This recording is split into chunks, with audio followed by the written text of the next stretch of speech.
Oi, gente, mais um videozinho sobre o Loki aqui no canal, episódio 4, né? E mais antes, se puder dar um joinha, ativar as notificações, compartilhar para quem você acha que pode achar isso interessante. Então, nossa, meu Deus, que episódio foi esse? Muito bom.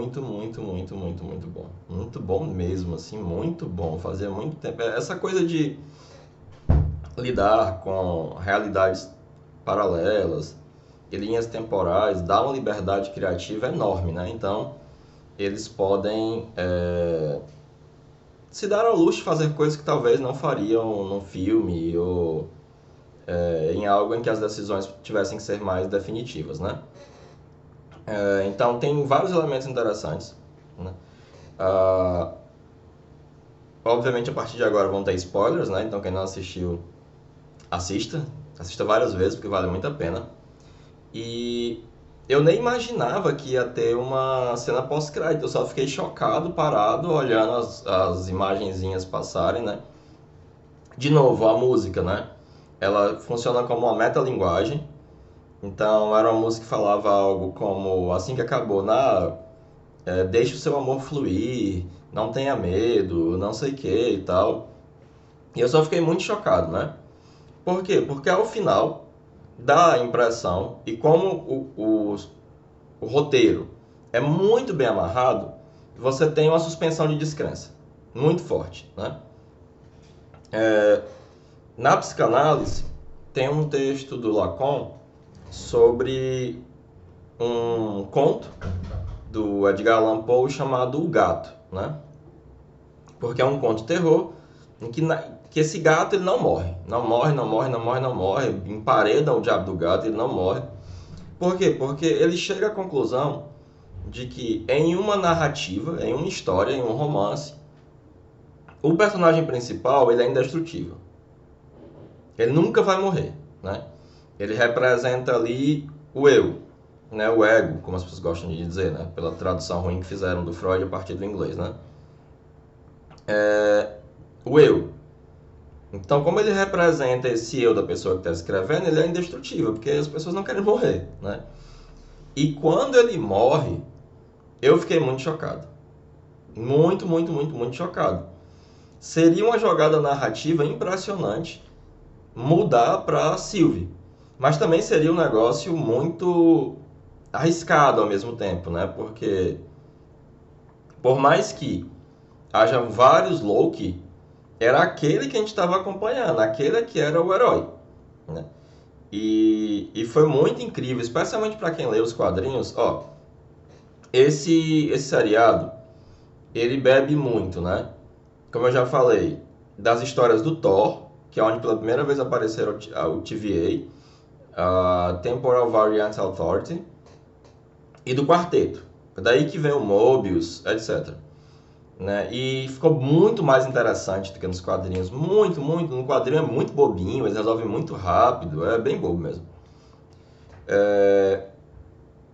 Com relação ao Thor também, são histórias bobas.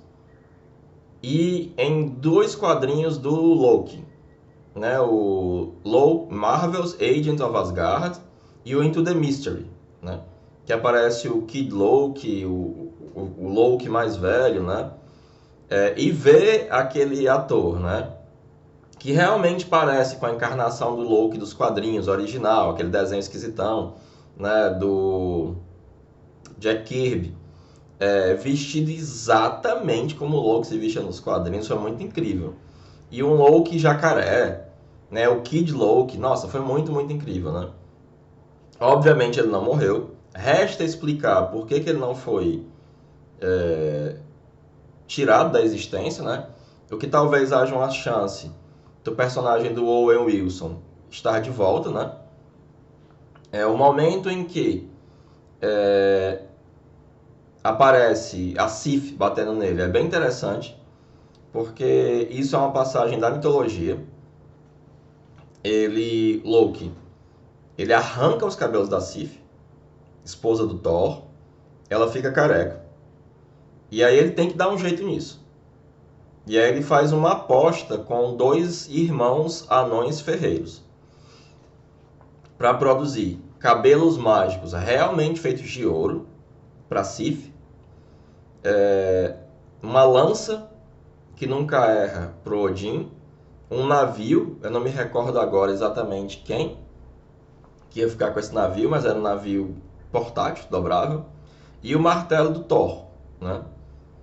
E eles tinham um certo tempo para poder fazer isso, né? E o Loki se transforma num... E um deles ficava apertando o fole, enquanto o outro ficava forjando. E o Loki transforma-se numa mosca e fica perturbando um deles, até que no final o martelo do Thor ele fica com o cabo mais curto. E aí eles ganham o direito de ter a cabeça do Loki, né? Só que aí ele fala, beleza, você pode tirar a cabeça, mas ninguém falou no sangue, nem no pescoço. E aí, por esse jogo de palavras, né, eles acabam dando vários presentes para os Aesir, mas ficando sem a cabeça do Loki, né? E a Sif ganha cabelos de fato feitos de ouro, mágico, que crescem e tal. E eles colocam essa cena, né? E essa cena, ela tem uma importância não só como um easter egg, mas porque no fundo, né, o seriado é um mergulho na psicologia do Loki, né? Ele é uma espécie de romance psicológico.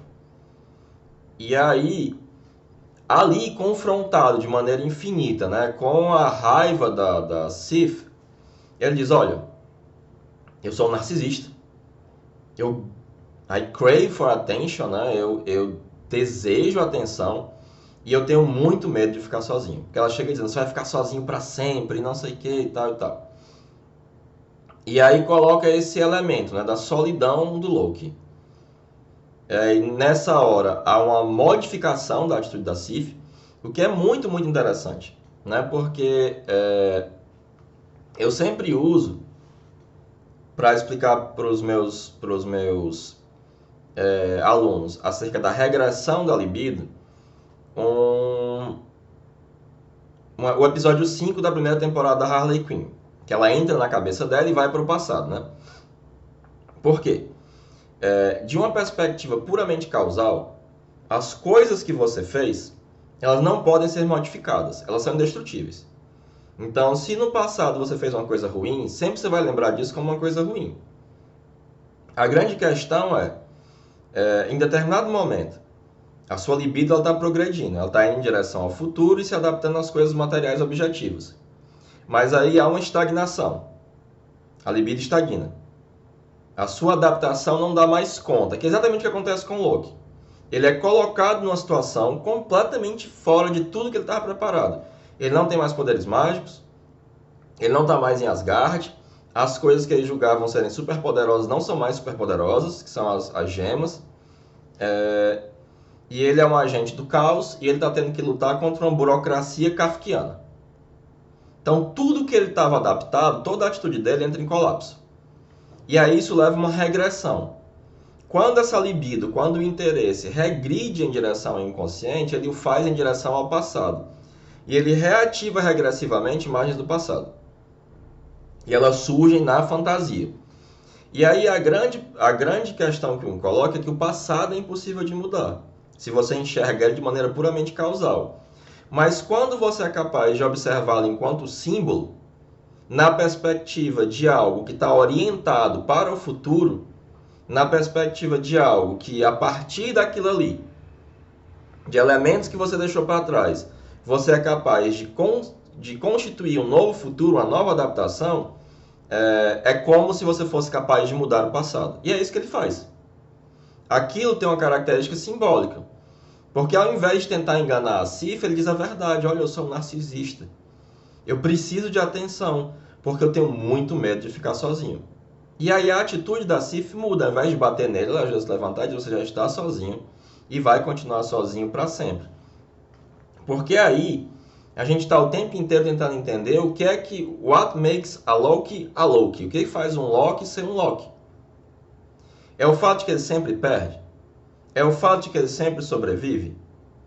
É o fato de que ele vai sempre tentar lhe trair? With a Loki expect the expected. Né? É o fato de que ele é um asgardiano com poderes mágicos, né? Porque a gente foi vendo uma espécie de desconstrução do Loki, né? Você é mau, você é cruel. Ele disse, não, eu tenho que fazer isso, porque isso é uma grande ilusão, é a minha maior ilusão. Eu me sinto fraco, eu me sinto pequeno. E eu tenho que submeter as pessoas para que elas achem que eu sou poderoso. Que é o que ele acusa projetivamente no primeiro episódio a TVA de ser. Em seguida ele descobre que o destino dele é simplesmente, ao fazer maldades, é exatamente como é o Loki da mitologia, né? Do Zeda, etc. As ações dele fracassam, mas elas trazem um greater good, elas trazem um bem maior, né? A maldade dele, na verdade, ela permite que os outros sejam heróicos e a partir disso grandes coisas surgem, né? Sem a maldade do Loki, metade das coisas das coisas boas dos Aesir, dos deuses nórdicos, não existiria. Ele é um elemento dinâmico, né? Ele é um elemento mercurial. Como o próprio Tom Hiddleston, que é um cara muito culto, né? Fala do Loki, né? Ele é um cara mercurial, ele é um elemento mercurial, ele é um elemento do caos, né? O Mercúrio ele é um psicopompo, né? Ele é algo que guia uma coisa de um lugar para o outro, é algo que leva a uma mudança, né? E aí, quando ele fala isso para Sif, é como se o passado tivesse mudado. Ele agora enxerga não mais de uma maneira concreta, mas de maneira simbólica o passado. E ele faz uma profunda revelação. A solidão, ele está sempre sozinho. E quando ele se conecta afetivamente com a Sylvie, isso gera uma distorção tão grande da realidade que eles conseguem perceber mesmo sendo num local que está acontecendo um apocalipse. Então, a grande marca da personalidade do Loki é o fato de que as ações dele, ele faz ações para que as pessoas o notem, por medo de ficar sozinho, mas essas mesmas ações são o que fazem com que ele fique sozinho. E ele finalmente consegue se conectar a alguém e teve sentimentos genuínos que ele não nega. Que, por exemplo, ele gosta de Asgard, ele gosta do Thor, ele gosta do pai dele, Odin, ele gosta da mãe dele, é a única que ele admite gostar, né? Porque foi alguém que demonstrou carinho, que demonstrou consideração, demonstrou amor. Tanto é que, pra gente entender que o Owen Wilson, lá, o Mobius, é de fato amigo dele, ele fala exatamente a mesma frase que a mãe dele falou pra ele. Você pode ser o que você quiser, até um cara bom. E isso é uma jogada de narrativa genial, porque a gente entende naquele momento que se estabeleceu uma relação genuína de sentimento entre os dois. Tanto é que ele fica muito triste quando o Mobius morre, né? Eles de fato se tornaram amigos, né? E nesse momento há uma mudança genuína no Loki. Aquilo que estava pré-programado, aquilo que era sintomático nele, né? Porque é interessante. Na verdade, dá muita impressão que, em sentido psicológico, a maneira como o Loki age é um grande sintoma. É uma supercompensação exagerada para um sentimento de inferioridade e para um pavor terrível que ele tem de, no fundo, acabar sozinho. Que, como todo sintoma, acaba gestando justamente aquilo que ele mais teme, né? Mas nesse momento em que algo espontâneo da personalidade dele, diante da morte, diante do fim, ele se conecta vivamente com a Sylvie, né, com a versão dele mesmo, isso muda. Isso gesta uma mudança nele. Ele agora se importa genuinamente com alguém e não se dá o trabalho de negar isso usando um sintoma da supercompensação e do poder dele, que ele tem que ficar exibindo para todos. E ele é genuíno consigo mesmo. Como quando ele tenta fingir que não está nem aí, que ele é superior. E quando o Mobius fala que a Sylvie morreu, ele expressa no próprio corpo, ficando com os olhos rasos d'água, que ele se importa com ela. E o Mobius diz, tá vendo, olha para os seus olhos, você está chorando. Né? O que é algo muito interessante, né? Porque o Jung, ele fala, olha, com a função pensamento, você consegue acompanhar o curso do que está na consciência.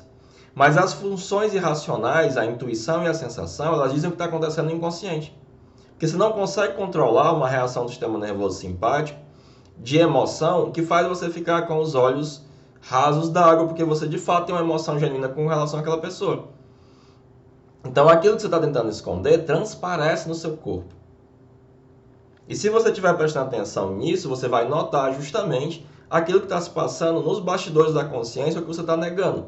Né? Então, é por isso que eu digo que todo o seriado é uma espécie do Loki procurando pelo Loki, depois o Loki amando o Loki, depois ele fazendo as pazes com ele mesmo. Na figura da Sylvie, agora na figura desses vários Lokis que apareceram, né? O velho Loki com a roupa dos quadrinhos, o Kid Loki. Eu não sei o que se aquele Homem Negro com o martelo, ele é uma versão do Loki ou uma versão do Thor. Talvez ele seja de fato, como ele estava ali no meio de vários Loki, né? Uma versão do Loki, né? Mas vai saber, né? O que é que aguarda aí os próximos episódios da série, né? Mas os aspectos psicológicos que transparecem, que transpiram, né, são muito bons mesmo, né? É muito, muito incrível, especialmente esse momento de regressão da libido, né? Em que ele se confronta de novo e de novo e de novo com a Sif, até que ele é verdadeiro consigo mesmo. Olha, eu fiz isso não é porque era divertido, não é porque eu quero chamar atenção. Porque eu tenho medo que as pessoas me abandonem. Então isso é uma forma delas prestarem atenção em mim. Que é exatamente o mesmo comportamento do Naruto no começo da série. Todo mundo odeia porque o vem como uma raposa demônio. Então ele fica fazendo um monte de coisas erradas, pichando a estátua, etc., para ser notado, para chamar atenção. Para que a sua existência seja reconhecida pelas pessoas, né? O Loki vive essa mesma sensação de alienação de si mesmo. Porque ele é adotado, porque ele é um estrangeiro, porque ele é de uma outra raça, né? E ele precisa fazer algo para ser notado, para ter a sua existência reconhecida, né? E isso é muito interessante, muito genial, né? E como o Tom Hiddleston, o Owen Wilson e a atriz que faz a Sylvie, né, todos são muito bons, nossa, é muito incrível, assim. Porque fica um excelente roteiro, excelentes atores, uma lore muito boa, muito complexa, que ao mesmo tempo é passada de uma forma sem gordura, sem perder tempo com isso, né? Somente o que é necessário para que a história vá para frente, né?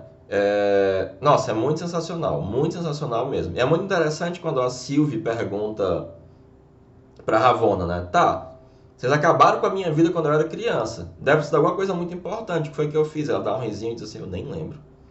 O que mostra ainda mais o peso dessa burocracia kafkiana. E aí é interessante lembrar o que o Jung falou no Presente e Futuro, em que a razão individual, ou seja, a sua bússola moral, é substituída pela razão de Estado. Vai ter um Estado, que é um grande anônimo, que não é ninguém, que vai lhe dizer o que é certo e o que é errado, independente da sua possibilidade de julgar individualmente o que é certo e o que é errado, o que tem peso e o que não tem. E é mais interessante ainda que o Jung vai dizer, o Estado, a razão de Estado, na verdade, esconde a razão individual de alguém que se identifica com a razão de Estado. E provavelmente todo aquele negócio, toda aquela burocracia deve servir para o Kang.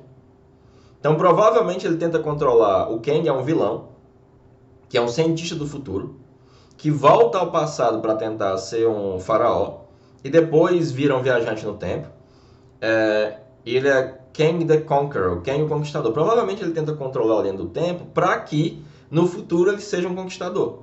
E todas as coisas sempre aconteçam para que em todas as linhas do tempo ele seja o conquistador e controle o futuro. Né? Então, na verdade, a razão de Estado, né, desse grande anônimo é a vontade de um cara que de uma maneira inflada se identifica com o próprio Estado, né? Nossa, tá cada vez mais sensacional, né? Bom, é isso, moçada. Eu espero que vocês tenham gostado desse vídeo. E se puderem aí dar um joinha, né? E compartilhar com quem tem interesse em interpretações psicológicas de cultura pop. É isso. Valeu. Falou.